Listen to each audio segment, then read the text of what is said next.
Tai klausimas apie tai, kaip dirbti su draugais, jeigu aš jį teisingai supratau. Čia yra labai dažnas klausimas, kurį užduoda vadovai. Jis kartais turi kitą variaciją, kitaip skamba. Sako, kaip išlaikyti distanciją tarp savęs ir darbuotojų. Tada aš klausiu, o dėl ko jums reikalinga distancija tarp savęs ir darbuotojų? Sako, tam, kad neatsirastų draugiškumo ir tam, kad darbuotojas, kabutėse, nepradėtų lipti ant galvos. Kai užlips ant galvos, tai tu nebegali valdyti tos situacijos. Iš esmės čia yra tas pats klausimas. Tai kaip dirbti su tuo draugu, kur yra grėsmė, kad pradėsim nuolaidžiauti arba jis pradės prašyti mūsų tam tikrų dalykų, kurių mes negalim duoti. Klausimas susiveda į mūsų sugebėjimą atskirti dalykinius santykius arba darbą, kartais mes sakom, nuo asmeninių santykių. Ir susijęs su savęs valdymu arba savo emocijų valdymu. Dabar labai paprastas dalykas. Jeigu mes su draugu pradėjom dirbti, arba priėmiau darbą draugą, mes susėdom ir susitarėm, ką tas žmogus darys, koks bus būdas atsiskaityti arba ataskaitų forma kokia, kaip bus formuluojami tikslai, kokios mano funkcijos, kokios jo funkcijos. Ir čia yra tas mūsų, kaip ta dalykinė pusė. Tai reiškia, kad santykiai čia yra ne tarp žmonių, bet tarp pozicijų. Yra vadovo pozicija, yra darbuotojo pozicija, jose atliekamos tam tikros funkcijos ir žmonės dirbdami tose pozicijose, jie bendrauja tų funkcijų rėmuose. Dabar, kas atsitinka toliau, tarkim, mes esam labai draugiški, arba geri draugai. Mes kartu leidžiam laisvalaikį, bendraujam šeimomis, valgom šašlaikus, geriam alų kartu ir dabar staiga jis ateina ryte ir sako, žiūrėk, aš šiandien nebūsiu. Nu gerai, tai dabar jeigu aš esu draugas, sakysiu, žiūrėk, tiek to, neteik. Kaip vadovas aš pradedu nervintis, nes aš neturiu darbuotojo. Ir čia kaip vadovas aš turėčiau kalbėti su to žmogum, kaip su darbuotoju ir tada išdėstyti tą mūsų susitarimą, kurį mes prieš tai turėjom. Tai reiškia, mes susėdom, sutarėm, kokios yra funkcijos, kaip jos turėtų būti atliekamos. Ir mes galim būti pakankamai tvirti toje savo darbinėje veikloje ir toj pozicijai. Mes galim būti draugiški, bet mes labai draugiškai ir labai tvirtai galime sakyti, kad kadangi reikalinga atlikti tam tikras užduotis ir tam tikrą darbą, tai aš negaliu tavęs išleisti. Norėčiau, nes tu esi mano draugas, bet negaliu to padaryti. Aišku, yra kita daina, kitas klausimas, kodėl jam to reikia. Galbūt tikrai svarbus dalykai, tai tada organizuokim, kaip čia įmonėje sutvarkyti procesus, kad tuo pačiu žmogus galėtų tą dieną praleisti kažkur kitur, nes jam labai svarbu dėl ko nors. Nežinau, egzaminą išlaikyti ar į ligoninę pas ką nors nuvažiuoti. Ar kavos išgerti. Maža kas, gal labai svarbu yra žmogui tą padaryti. Bėda atsiranda tada, kai mes negalim atskirti tų dviejų vaidmenų. Iškia vadovų ir draugo vaidmenys. Ar įmanoma atskirti? Taip, be jokios abejonės. Ar sunku tą padaryti? Kai kuriems tikrai taip. Tikrai labai sunku.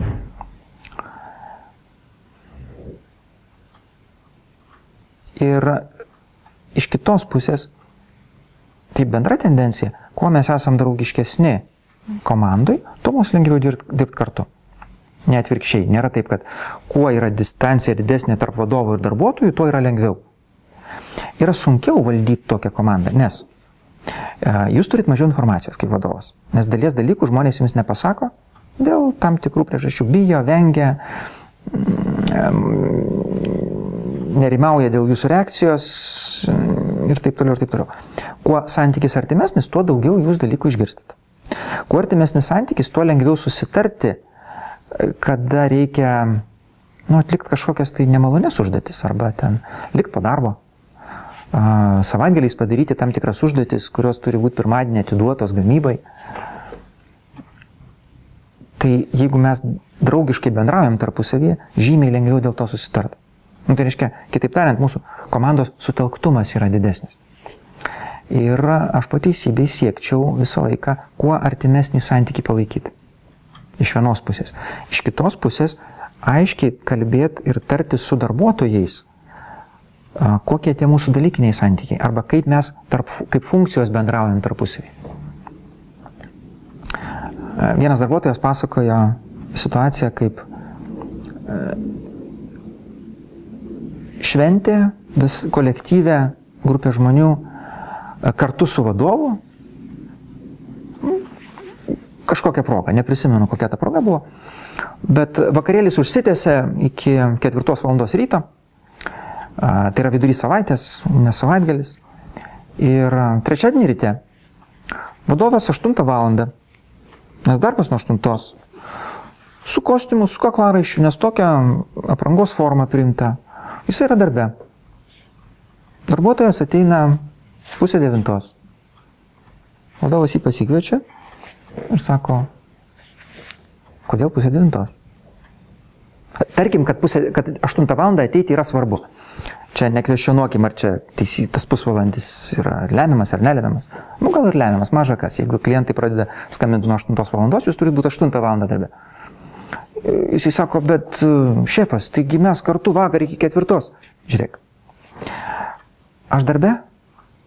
Darbe. Mes buvom kartu vakar iki 4, buvom kartu. Aš atėjau. Reiškia, galim ateiti? Galim ateiti. Tai aš noriu, kad ir tu ateitum. Čia atskirimas yra tos funkcijos nuo draugiškumo. Atskirimas vyksta pas mus viduj. Ir tuo pačiu susitarimas su darbuotoju. Tai priimti draugus yra gerai.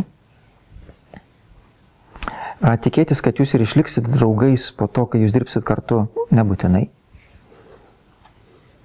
Nes gali kilti konfliktų, darbinių konfliktų, kurie po to persikels į asmeninius santykius. Ir jeigu mes nemokėsim jų tų konfliktų išspręsti arba kažkaip tai nugesinti, tai tada mes rizikuojam nutolti kaip draugai. Kita vertus, jeigu mes išliksim draugais ir sugebėsim per tuos konfliktus pereiti, tai potencialiai mes turėsime labai gerą komandą. Nes gerų draugų komanda visada padaro daugiau negu kad blogų draugų komanda. Bet tas darbas kartu, čia, žiūrėkit, taip pat kaip šeima. Kol negyvena žmonės kartu, jie susitikinėja, yra tik tai dalis gyvenimo. Paskui, kai jie pradeda gyventi kartu, atsiranda darbiniai santykiai. Tai reiškia, reikia atlikti tam tikrus ūkinius darbus, pavyzdžiui. Atsiranda kažkokia praktinė veikla, kurioje mes vėlgi turim pasidalinti funkcijom kažkaip ir atlikti jas drauge. Tai niekas nekvestionuoja, ar man reikėtų vesti arba tekėti už artimo žmogaus. Kažkaip tokio klausimo nekyla. O kai priimti darbą, tai jau tada kyla klausimas, o taip lauk, tai ar čia draugą priimti darbą ar ne? Tai klausykit, tai megskit santuokas su nepažįstamais žmonėm, laikykit distanciją ir jūs turėsit laimingą šeimą. Ir čia ne humoras, iš tikrųjų taip. Skyrybų nebus. Skyrybų nebus, nes nėra dėl ko skirtis jums. Jūs turit praktinius, dalykinius santykius, 2 žmonės kartu vykdo verslą, jie būtų patenkinti, atstumas tarp jų yra didelis, šeimos modelis. Aš nesakau, kad jis pats geriausias, bet jis gali toks būti. Bet dažniausiai žmonės nori turėti artimą santykį, jie nori kartu gyventi, bet žiūrėkit, taigi mes kartu ir dirbti turėsim. Nes bendras gyvenimas tai yra bendras darbas, darimas bendrai dalykų, namo remontavimas, kelionės. Bet lygiai taip pat egzistuoja rizika, kad suartėjus išsiskirsim. Taip, egzistuoja rizika, kad jeigu mūsų santykiai pasidarys per daug artimi, tada mes nebesugebėsim susidoroti su tais konfliktais, kilusiais dėl to erdvės trūkumo arba artumo, ir mes išsiskirsim. Bet kažkaip niekas neužduoda to klausimo savo prieš eidamas į santuoką. Gal kas ir užduoda. Bet dažniausiai ne. Dažniausiai kaip mes jau apsiženysim, tai tada mes būsim laimingi. Tai darbas su draugais labai stipriai susijęs su emocinė kompetencija. Tiesiogiai susijęs su mūsų gebėjimu būtent atskirti tą asmeninį santykį nuo funkcijos. Ir mokėjimas spręsti susidariusias konfliktinės kažkokias potencialias situacijas. Absoliučiai taip. Ir sugebėjimas spręsti konfliktus, kurie kyla dėl to, kad draugas nervinasi, kad jo neišleidžia anksčiau iš darbo, jo geriausias draugas. Kas šitą? Taigi, mes draugai, tai dėl ko tu negali to padaryti? Vienas iš atsakymų yra labai paprastas. Na, žiūrėk, dabar tu esi mano draugas. Ir mes komandai iš kitos pusės turim tam tikras taisyklės. Dabar jeigu mes darom vieną išimtį, o tarkim aš tau padarau išimtį kaip vadovas, aš tave išleidžiu, tai ką galvoja kiti? Ir koks yra signalas visai komandai?